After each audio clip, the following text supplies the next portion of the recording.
Hey, this is Mick from NOLFnews.com. Today I'm going to show you how to make water. Alright, I'm using the original basic level here, and the best way to do it, let's say I want to make a hole in the floor where there's a water sitting.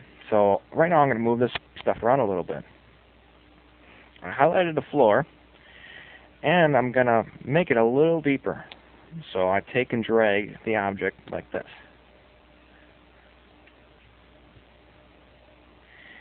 And I'm going to make it just a hair shorter, like that. I'm also going to select this texture that's on the floor.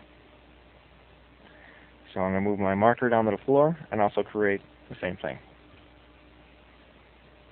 If you make the brush go across here and it's not exactly where you want it, all you can just do, go ahead and click whatever you want and then click OK, and you can go ahead and drag it to wherever you need it.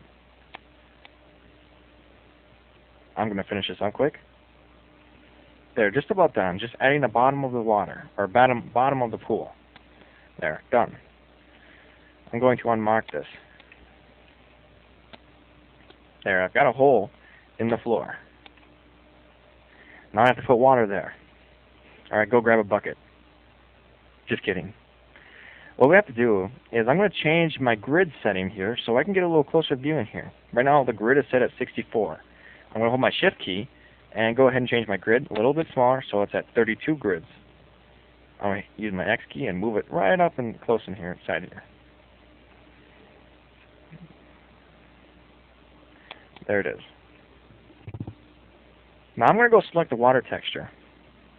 You can find a water texture in your textures tab and go ahead and find water. It doesn't matter which one you pick because this is called a volume brush. This just makes up the surface. So all we're going to do is make the brush inside here. And I'm just clicking the four corners inside the pool. I'm not going to enter a thickness. Well, I'm going to leave it at default. And I'm just going to drag the difference to fill in to what's at the bottom. There, I'm at the bottom of the pool there. Now I have to bind this. All you have to do is right click and bind to object. And we're going to bind it to what's called a volume brush because this is water is measured in volumes. So we're going to expand the volume brush and click water. And then click OK. By default, all the settings that come in the properties of the water are basically ready to go. You don't have to change a whole lot. Some of the few minor settings that you can change is the tint of the color of the water. So when a person or a player is in the water, this blue here is what the tint of the color that they will see. The same thing goes for like the current. Just leave this, you can leave this for 0. And also, you can change the surface stuff. In the properties, you can also you can go into the surface color 1 and surface color 2.